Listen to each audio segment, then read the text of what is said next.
जाए के ना मन करे तोहरा से दूर हो, पैसे के कारण रानी बानी मजबूर हो। सुनता का सुनो जाए के ना मन करे तोहरा से दूर हो, पैसे के कारण रानी बानी मजबूर हो।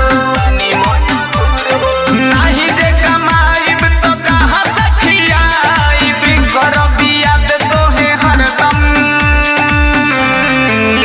हेले जाबो कदी चंदन ए राजा जाता रा तू तो लंदन।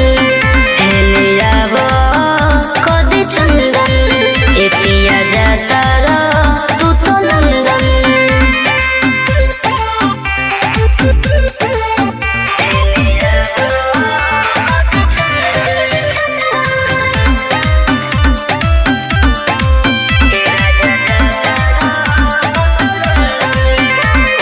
चल जइब बहरा त कटी कैसे रतिया, याद आई कई तोहर मीठे मीठे बतिया।